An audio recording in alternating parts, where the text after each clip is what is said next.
سب سے مختلف ہے۔ پہلی چیز کیا ہے کہ ہماری میں جو ہے وہ امام صرف ظاہری نجات کے لیے نہیں ہے کہ آپ ظاہری مشکل کے اندر ہیں، کوئی شخص آئے آپ کو نجات دے، ایسا نہیں ہے۔ ہمارا امام سیر تکامل کی طرف ہے، یعنی خداوند متعال تک لے کے جانے کا کام امام کا کام ہے، اور نہ صرف ظاہری دنیا میں بلکہ آخرت میں بھی جو سفر طے کروائے گا وہ آپ کو آپ کا امام کروائے گا۔ تو فرق ہے یہاں پر، اب یہ ایک فرق ہے، یہ واضح فرق ہے۔ یہ خود امام کا جو کانسیپٹ ہے، اس کے لیے بہرحال وقت ابھی نہیں ہے اتنا بہت زیادہ، لیکن خود جو امام کا کانسیپٹ ہے یہ سب کے ہاں اتنا کلیئر نہیں ہے جتنا ہمارے مکتب کے اندر ہے۔ اسی لیے اللہ کا نمائندہ ہے، اللہ نے انتخاب کیا ہے، معصوم خطا سے عصمت کے درجے پر ہے، عصمت اختیاری ہے، زبردستی کی نہیں ہے۔ بعض لوگوں کے ذہن میں آئے کہ جی جب اللہ ہی نے ایسا کر دیا کہ امام تو کچھ نہیں، ایسا نہیں ہے۔ انسان کمال پر اتنا پہنچا ہے کہ اللہ نے عصمت کو عطا کیا ہے، اور امام ہر موجودات کی ضرورت سے آگاہ ہے، یعنی ہر موجودات، صرف انسان نہیں، ہر موجودات کی ضرورت کو پہچانتا ہے۔ کیسے پہچانتا ہے؟ قرآن، سورہ نمل، چونٹی، حضرت سلیمان کا لشکر، کیا کہا چونٹی نے؟ اندر جاؤ کہیں لشکر رون نہ دے۔ جناب سلمان نے سنا اور مسکرا دیا، یعنی اللہ کا نمائندہ ہر موجودات کی ضروریات سے، آواز سے آگاہ ہے۔ ائمہ علیہ السلام بھی ایسے ہیں، کوئی علم لدنی۔ پہلی چیز، ہمارا امام صرف دنیا کی نجات کے لیے نہیں ہے۔ دوسری چیز، امام جو ہے وہ باقی مکاتب کے اندر آئے گا، نجات دے گا، چلے جائے گا، ایسا نہیں ہے، بلکہ وہ ہماری زندگی کے باقی سسٹم کو بھی تنظیم کرتا ہے۔ تنزل الملائکۃ والروح، ہر سال ملائکہ امام کے اوپر نازل ہوتے ہیں۔ کیا لے کر آتے ہیں؟ پورے سال کا نظام لے کر آتے ہیں۔ یعنی یہ ہمارا ایمان ہے کہ ہمارے پاس پورے سال میں جو ہونے والا ہے وہ امام کے آگے حاضر ہوتا ہے۔ رزق کس کا کتنا ملے گا، کون کتنا زندہ رہے گا، کون پیدا ہوگا، کون دنیا جائے گا، یہ سارا جو سسٹم ہے یہ امام کے پاس پیش ہوتا ہے۔ فرق۔ تیسرا، دوسرے لوگوں کے ہاں، خاص طور پہ اہل سنت ہمارے برادران کے ہاں، کہ امام جو ہیں وہ پیدا ہوں گے اور دنیا کو عدالت سے بھریں گے، جبکہ ہمارے ہاں ایسا نہیں ہے۔ ہم کیا کہتے ہیں کہ ہمارا امام زندہ ہے، حی ہے، غیبت کے پردے کے۔ اب یہ تقریباً 300 قرآن کی آیات ہیں جو امام زمانہ پر ہیں، اور تقریباً کچھ ہزاروں کی تعداد میں جو ہے وہ، اگر میں غلطی نہ کروں تو 3-4 ہزار احادیث اور روایات ہیں جو امام مہدی اجل اللہ تعالی فرجہ شریف پر ہیں۔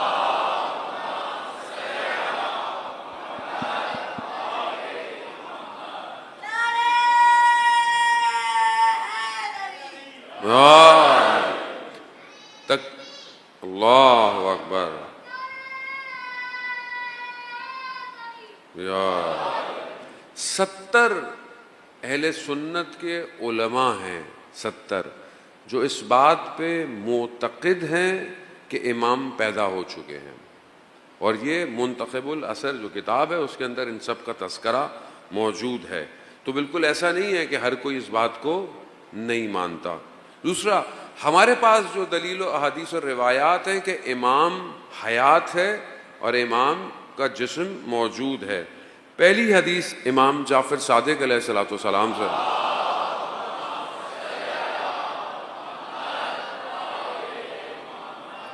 امام فرماتے ہیں کہ جو صاحب ہے، یعنی جو صاحب این امر ہے، یعنی جو امام ہے، وہ لوگوں کے درمیان میں چلتا ہے، یتردو بینہم، یعنی چلتا پھرتا ہے، اور قدم بازاروں میں رکھتا ہے، اور ہر ان کے گھروں کے آس پاس گزرتا ہے. کس کی حدیث ہے؟ امام جعفر صادق علیہ السلام خود فرماتے ہیں کہ یہ امام ہم لوگوں کے درمیان میں امام گزرتا ہے. اسی طرح جو ہے وہ امام رضا علیہ الصلوۃ والسلام ارشاد فرماتے ہیں،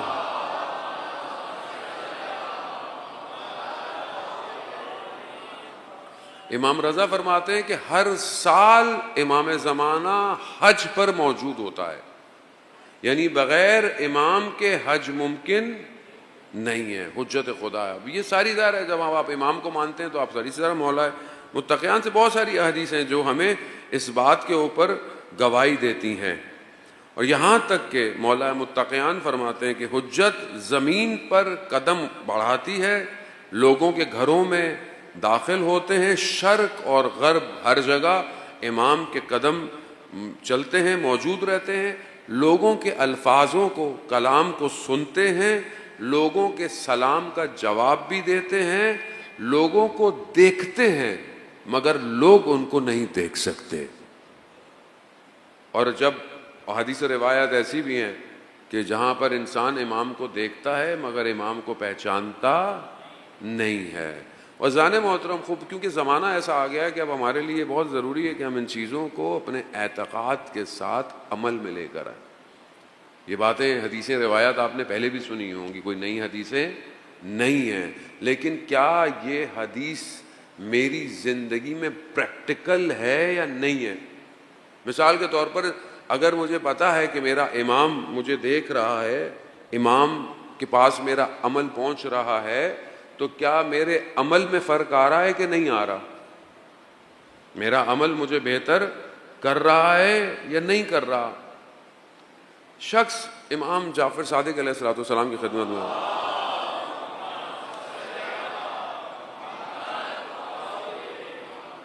امام کی خدمت میں آیا، امام کی خدمت میں امام سے پوچھا کہ مولا آپ کی زندگی کس چیز پر استوار ہے، کس پر قائم ہے؟ امام نے فرماتے ہیں کہ 4 پلر ہیں، یعنی 4 اصول ہیں جس پر میری زندگی قائم ہے. پہلی کہ میرا ہر عمل خدا دیکھ رہا ہے تو میں اپنے عمل کے اندر حیا رکھتا ہوں.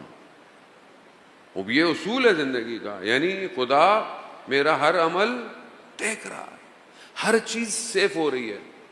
کتنی اور حدیث و روایات ہیں کہ دائیں والا بھی لکھ رہا ہے، بائیں والا بھی لکھ رہا ہے. کوئی بھی قرآن کیا کہہ رہا ہے کہ اگر تم ذرے کے برابر خیر کرو گے تو بھی لکھی جا رہی ہے، شر کرو گے تو بھی، اور روز قیامت دکھایا بھی جائے گا. ایسا کچھ نہیں ہے کہ جو ہم اس دنیا کے اندر عمل دیں تو آپ بولیں. ایسا نہیں، یہ دنیا کے کیمرے نہیں ہیں کہ مثال کے طور پر کیمرہ ادھر لگا ہوا ہے تو آپ بولے میں ادھر سے چلا جاؤں گا تو نظر نہیں آؤں گا. اللہ کا نظام ایسا، ایک ایک چیز انسان کی لکھی جا رہی ہے، سیف ہو رہی ہے، پکچر سیف ہو رہی ہے، پکچر چلائی جائے گی پوری. وہاں پر آپ یہ نہیں کہیں گے نہیں مولانا صاحب اے آئی ہے، اللہ تعالیٰ کو نہیں بولیں گے اللہ تعالیٰ یہ ملائکہ نے اے آئی بنا دی ہے، میں نہیں ہوں، آرٹیفیشل انٹیلیجنس، ایسا کچھ نہیں ہے. وہاں پر جو ہے وہی دکھایا جائے گا. حتیٰ خود انسان کے اعضاء گواہی دیں گے ہاں اس نے یہ کام کیا تھا، کیونکہ مالک میں نہیں ہوں، مالک وہ ہے. تو امام فرماتے ہیں میری زندگی کا پہلا پلر کیا ہے کہ خدا میرے اعمال کو دیکھ رہا ہے، حفاظت ہو رہی ہے، تو میں اپنے اعمال میں حیا رکھتا ہوں. تو مجھے کیا ہونا چاہیے اپنی زندگی؟ یہ پریکٹیکل حدیث ہے. یہ حدیث ایسی نہیں کہ آپ سنیں واہ واہ کریں اور گھر چلے جائیں، نہیں ایسی کچھ نہیں. یہ پریکٹیکل ہے. کیا میں ایسا زندگی گزارنے کی کوشش کروں کہ خدا میرے اعمال کو دیکھ رہا ہے، میں اس کے سامنے کیا کروں؟ بعض اوقات انسان بہت اچھا ہوتا ہے، ابھی مسجد میں بہت اچھے ہیں، امام بارگاہ میں بہت اچھے ہیں، باہر مطلب آپ بائک پہ جا رہے ہیں، گاڑی پہ جا رہے ہیں، اچانک سے کوئی تیزی سے گزر گیا، شاید آپ کا اپنا مومن ہی گزر گیا، مجلس سے گزر گیا، کسی کو جلدی تھی، وہاں آپ نے سب باہر نکال دیا. تو اس کا مطلب کیا تھا؟ مطلب آپ نے مجلس میں کچھ نہیں سیکھا. اس کا مطلب تو یہی ہے. یا مثلا آپ انتظار کر رہے ہیں کسی دوست کا، آپ کے ساتھ آیا، وہ نیاز لینے تھوڑی دیر زیادہ رک گیا، تھوڑی دیر بعد آپ کو غصہ آ گیا، مطلب میں اتنی دیر سے کھڑا ہوا ہوں، یہ فیملی ہے، کچھ بھی ہو سکتا ہے۔ ٹیسٹ وہیں ہوتا ہے جہاں پر روح نور کو اپنے اندر وجود میں رکھتی ہے۔ مجلس عزاداری نورانیت پیدا کرتی ہے، نور پہ لے کر آتی ہے۔ باہر نکلیں گے شیطان اپنے پورے سسٹم سے نور کو کھینچنے کی کوشش کرے گا، گھر میں، باہر میں، گلی میں، باہر گیا موبائل آن کر لیا، انسٹاگرام آن ہو گیا، بس اب آپ اپنے اس نور کی حفاظت کیسے کرتے ہیں یہ اب آپ کے اپنا۔ لیکن اگر انسان کو دیکھیں، یہ باتیں انسان بھول جاتا ہے، انسان ہے، انسان کا حافظہ ایسا ہی ہے، تکرار ریپیٹ کیوں ہے؟ تاکہ یاد رکھے۔ پہلا پلر یہ ہے۔ دوسرا پلر امام فرماتے ہیں اللہ نے جو کام میرے ذمے لکھا ہے اسے میں نے ہی انجام دینا، اسے کوئی اور انجام۔ تو کہا یہ میری زندگی کا دوسرا پلر ہے۔ جو خدا نے میری ذمہ داری لگائی ہے، چاہے وہ واجبات میں ہو، چاہے وہ میری ظاہری زندگی میں، میری باپ ہوں ذمہ داری ہے، بھائی ہوں ذمہ داری ہے، بیٹا ہوں ذمہ داری ہے، کمیونٹی کا ممبر ہوں میری ذمہ داری ہے، فلانی جگہ پر یہ میرا ڈیزگنیشن ہے، میری پوسٹ ہے، میری ذمہ داری ہے۔ خدا نے جو عمل میرے کاندھوں پہ رکھا ہے میں اس کو ہٹا نہیں سکتا۔ یہ میری زندگی کا دوسرا پلر۔ تیسرا، خداوند متعال نے میری روزی لکھی ہوئی ہے، کوئی چھین نہیں سکتا، میں اطمینان میں رہتا ہوں۔ پہلا رہے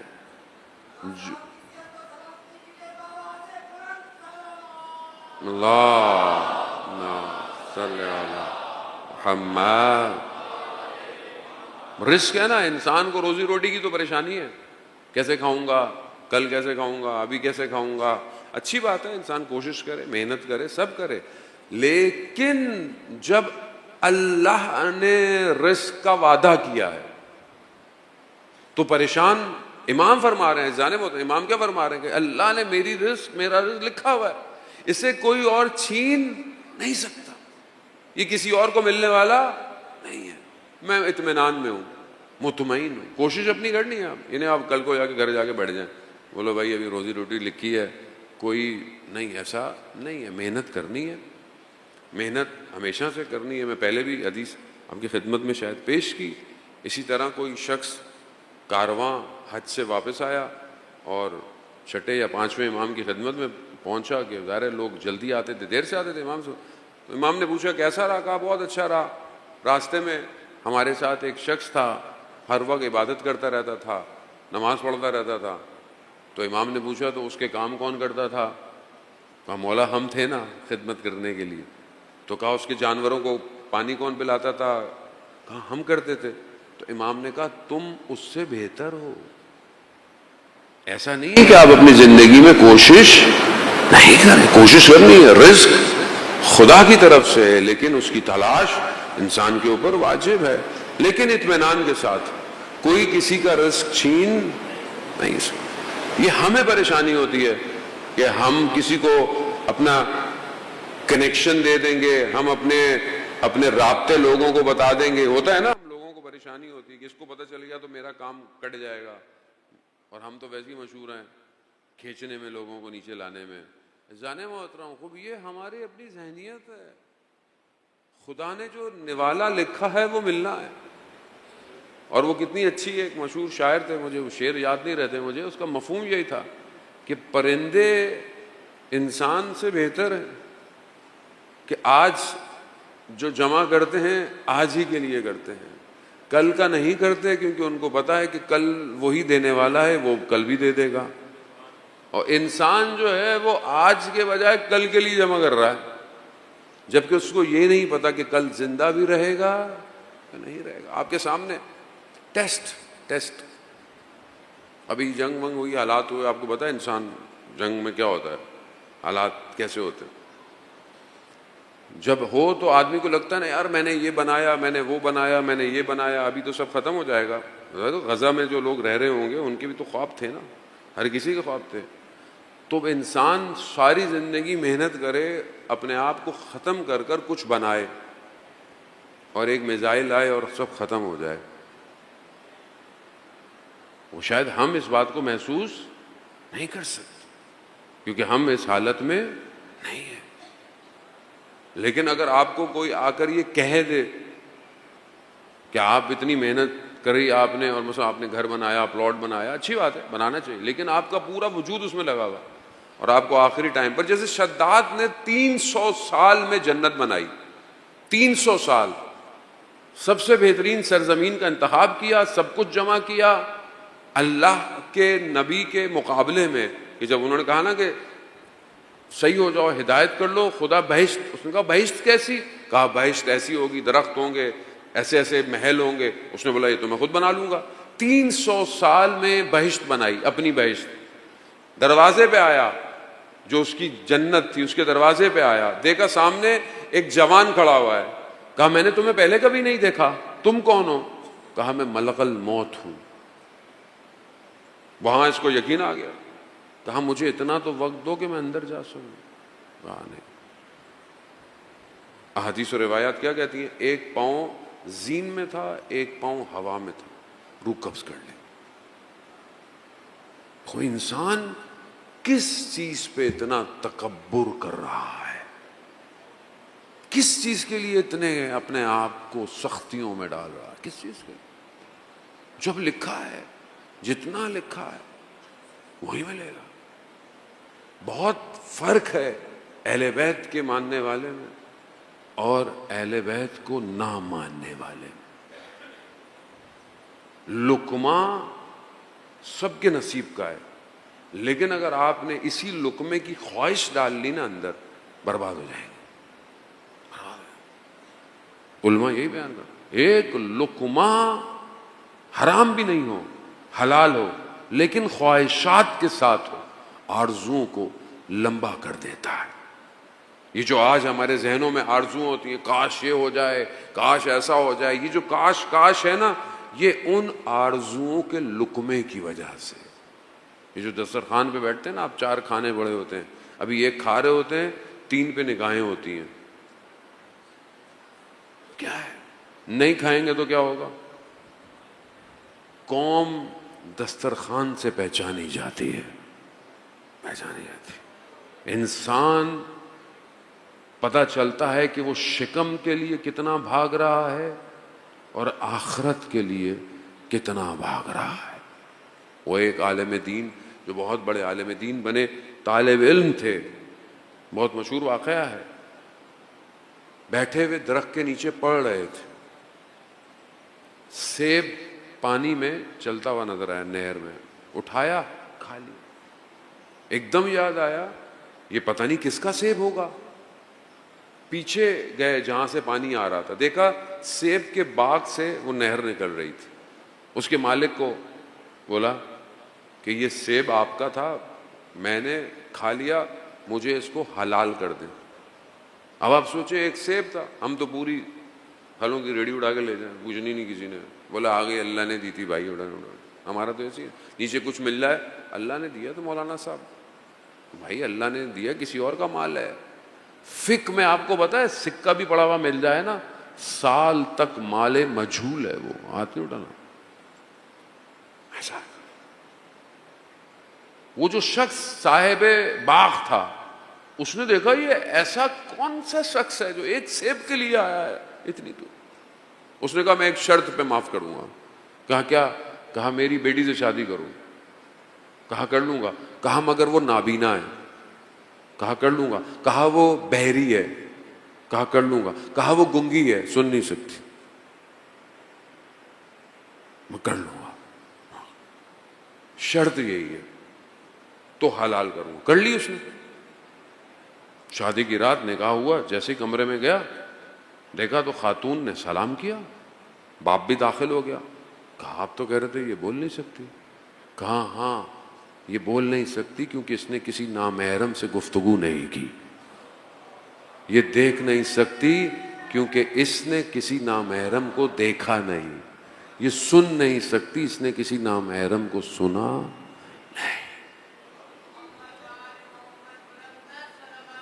اللہم صلی علی محمد. ہوا جانے محترم لقمہ اتنا امپورٹنٹ ہے.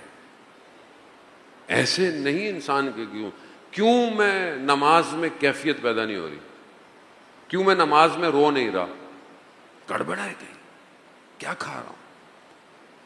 مکروہات اپنی جگہ, شبہات اپنی جگہ, ساری چیزیں آپ کو کیا پتا جو باہر مل رہا ہے اس میں پتہ نہیں کیا کیا ملا ہوا ہے, حلال بھی ہے حرام ہے, کیا ہے.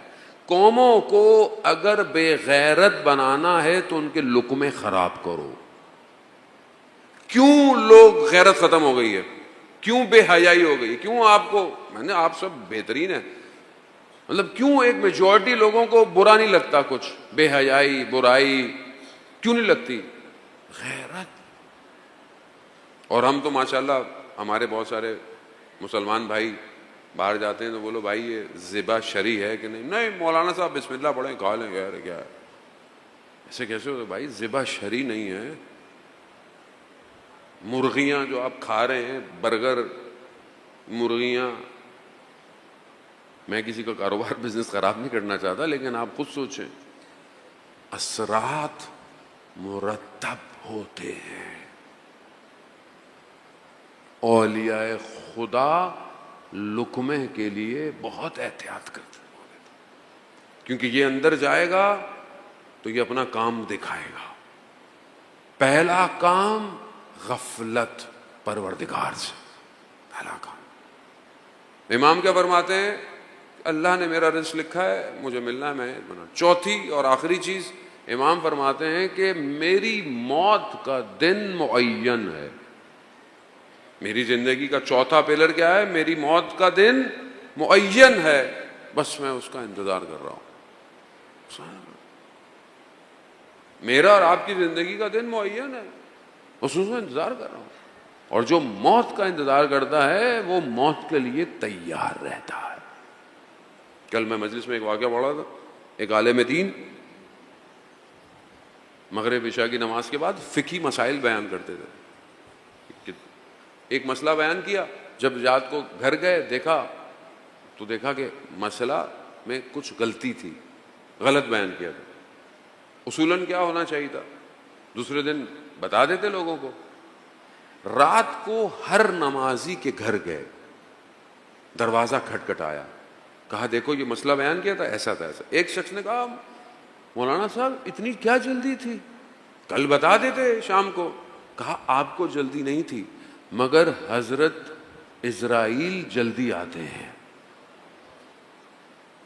وہ آگے مجھے لے جائیں تو میں قیامت میں کیا جواب دوں گا, میں نے غلط مسئلہ بیان کیا تھا. ہم اتنی زندگی میں کیئرفل ہیں, حق کھا لیا, کسی کو تکلیف دے دی, کسی کے ساتھ زیادتی کر لی, فوراً حل کریں, وقت نہیں ہے.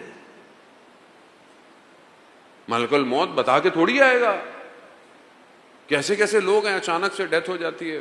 آج کل تو جوان, بوڑھا بزرگ کچھ نہیں, بچہ جوان, لیکن تیار رہیں زن محترم. یہ سب کیوں ہے؟ ایک سوسائٹی, ایک امت اس پلر پہ قائم ہو تاکہ امام کی طرف بڑھ سکے. زن محترم امام کی صفات, اور انشاءاللہ آنے والے دنوں کے اندر ہم اس کو بیان کریں گے کہ امام محور ہے, اور جب امام کے ساتھ شامل ہو گئے تو پھر میں کچھ نہیں ہوں, پھر صرف امام. کیسی کیسی ہستیاں کربلا معلی میں اپنے وجود کے اندر خود پیکر تھیں, لیکن جب امام کے سامنے آئیں بس امام ہے سب کچھ. انہی میں جوان ہے, ایسا جوان کہ جب خود امام فرماتے ہیں کہ جب ہمیں اپنے نانا کو دیکھنا ہوتا تھا تو ہم علی اکبر کو دیکھتے تھے, اور جب ہم اپنے نانا کی آواز سننا چاہتے تھے تو ہم علی اکبر کی آواز سنتے. کیوں؟ اپنے خلق میں شبیہ پیغمبر ہے. ایسا جوان, اور وہ کہ جسے سید الشہداء نے تہجد کی نمازوں میں مانگا ہو۔ وہ کیسا جوان ہوگا کہ جسے امام تہجد کی نمازوں میں مانگ رہے ہیں، اور نہ صرف امام حسین بلکہ ہر اہل حرم کے لیے اطمینان کا باعث جناب علی اکبر تھے۔ جب اس پورے راستے میں کاروان میں امام حسین چاہتے تھے کہ اہل حرم کو کوئی بات سمجھائیں، جناب علی اکبر کو بھیجتے تھے، سب علی اکبر کی بات سنتے تھے۔ عجیب شخصیت ہے، ایسا جوان ہے، اور اس جوان نے ایسی اذان دی ہے کہ آج تک علی اکبر کی اذان گونج رہی ہے۔ بغیر اذان علی اکبر کے عاشورہ ابتدا نہیں ہوتے۔ آپ کے سامنے ہر جگہ اذان علی اکبر عاشورہ کی ابتدا کرتی۔ ایسا جوان ہے اذان محترم۔ ہمارے جوان قربان ہوں حضرت علی اکبر پر۔ باپ اور بیٹا ساتھ ساتھ چل رہے ہیں گھوڑے پر۔ ایک مقام آیا، امام حسین کی آنکھ لگی، تھوڑی دیر آنکھ کھلی، امام نے فرمایا انا للہ و انا الیہ راجعون۔ 2 دفعہ انا للہ و انا، 3 دفعہ امام جناب علی اکبر ساتھ ساتھ ہیں۔ بابا خیریت؟ کلمہ استرجاع آپ کی زبان پہ کیوں جاری ہوا؟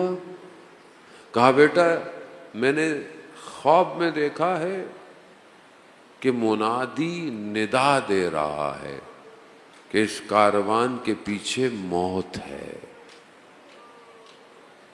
اب اگر کوئی اور ہوتا، اصولی طور پر تو کوئی یہ کہے کہ موت ہے تو کیا سوال ہوگا، تو ہم اس موت سے بچیں گے کیسے؟ موت سے بچنے کا راستہ کیا ہے؟ نہیں۔ کمال دیکھیں آپ شخصیت کا۔ بابا کیا ہم حق پر نہیں ہیں؟ کہا نہیں بیٹا حق پر ہیں۔ تو بابا کیا فرق پڑتا ہے، موت ہم پر آ پڑے یا ہم موت پر جا پڑے؟ یہ عزیزان محترم جوان چاہیے۔ اگر آج کا جوان جناب علی اکبر کو رول ماڈل نہیں بنا رہا تو پھر اس کی غلطی ہے۔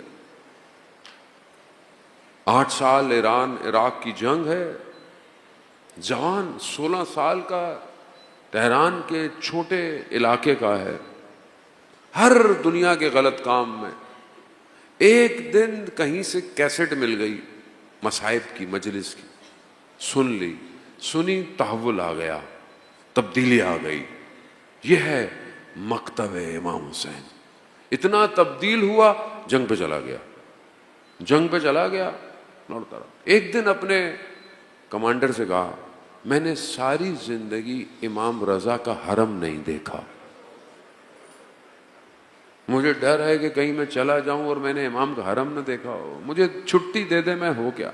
راستہ دور تھا، 48 گھنٹے کی چھٹی لی، حرم گیا، 2 گھنٹے زیارت کی، حرم میں گریہ کیا، سب کچھ کیا، واپسی میں سو رہا تھا بس میں، دیکھا امام تشریف لائے خواب میں۔ امام نے کہا حمید اسی طرح اگر چلتے رہے نا تو ہم خود تمہیں لینے آ جائیں گے۔ جوان چاہیے آج امام زمانہ کو، جوان چاہیے۔ اذان محترم، علی اکبر پر رونے والوں، وقت کا امام علی اکبر کے راستے پر چلنے والا جوان مانگ رہا ہے کہ اس طرح چلتے رہو ہم خود تمہیں لینے آئیں گے۔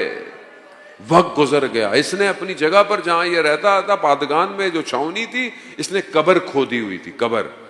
آدھی رات کو اٹھتا تھا، قبر میں عبادت کرتا تھا، راز و نیاز کرتا تھا، گریے کرتا تھا۔ کہا یا امام رضا جو وعدہ کیا ہے انتظار کر رہا ہوں، لینے آئیے گا۔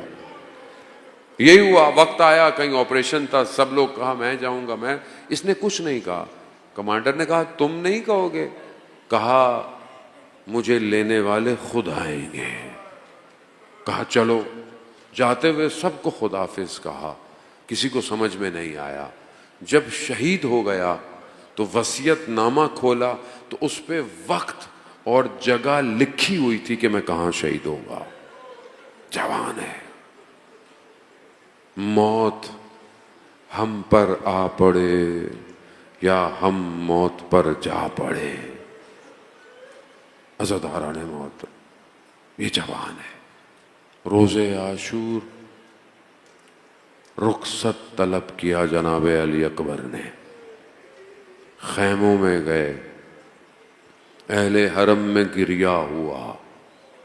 راوی بیان کرتا ہے کہ خیمے کا پردہ ہٹا، جناب علی اکبر باہر نکلنا چاہتے ہیں، کوئی روک دیتا ہے، پردہ ہٹتا ہے پھر گر جاتا ہے، ہٹتا۔ کہا میں نے دیکھا ایک چھوٹی سی بچی اپنے بھائی کو پکڑے کھڑی ہوئی، علی اکبر، علی اکبر۔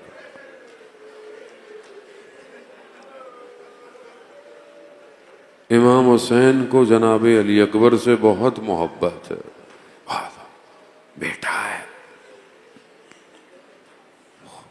مجھے نہیں پتا، بہرحال جس کا جوان بیٹا ہوتا ہے وہ اس کو سمجھتا ہے۔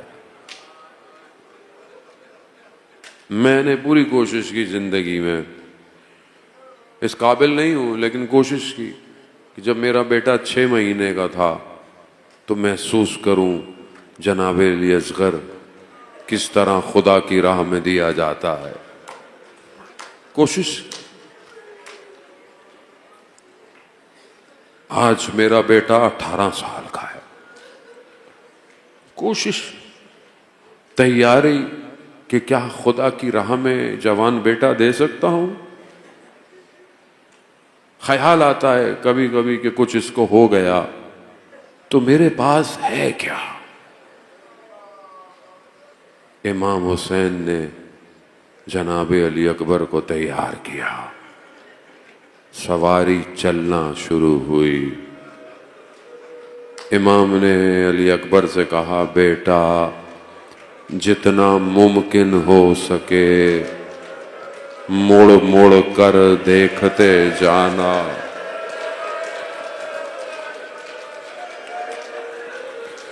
بیٹا جتنا ممکن ہو سکے۔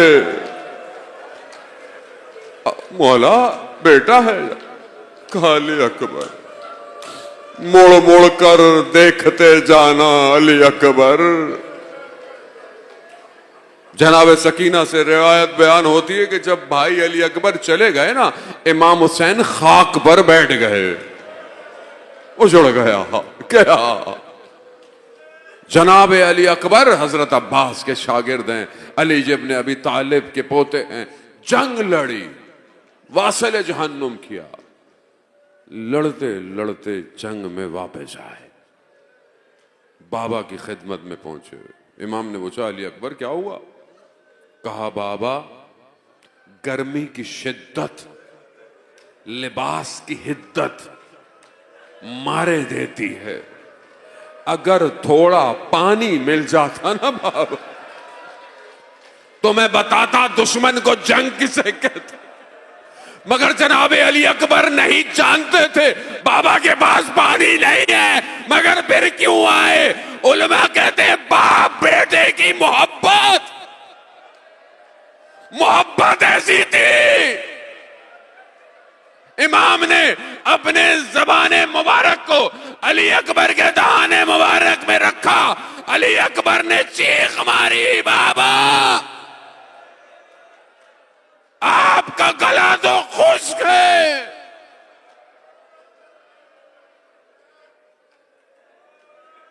جاؤ علی اکبر جاؤ، علی اکبر دیر نہ ہو جائے۔ نہیں جانتے کس طرح امام نے علی اکبر کو بھیجا۔ جناب علی اکبر گئے، لڑتے لڑتے دشمن نے پیچھے سے نیزہ پیٹ پہ لگا. نیزے کا لگنا تھا. جناب علی اکبر کا توازن برقرار نہ رہا. اپنے آپ کو مقتل کہتا ہے, اپنے آپ کو گھوڑے کی گردن میں باہیں ڈال. امام حسین دیکھ رہے جوان بیٹے کا. بس سواری دشمن کی طرف چلی گئی. اب جس کے ہاتھ میں جو تھا, اربن اربا, تلواروں سے ٹکڑے ٹکڑے علی اکبر کو کر دے. جناب علی اکبر زمین پر آئے. بابا میرا آخری سلام ہو. نہیں جانتا امام حسین کیسے جوان بیٹے کے پر آئے. جب حر آیا تھا تو امام نے کیا کہا تھا؟ حر جوان بیٹے کے لاشے پر بوڑھا باپ نہیں آتا. ارے یا علی کرتے میرا مولا جناب علی اکبر تک پہنچائے. مقاتل مختلف گفتگو کرتے ہیں. رخساروں کو علی اکبر کی رخسار پر رکھا, گفتگو کی ہے. علی اکبر کی روح پرواز کرتی ہوئی نظر آئی. امام نے علی اکبر کو اپنے بازوؤں میں اٹھایا, دشت کربلا میں بیٹھ گئے. ولدی ولدی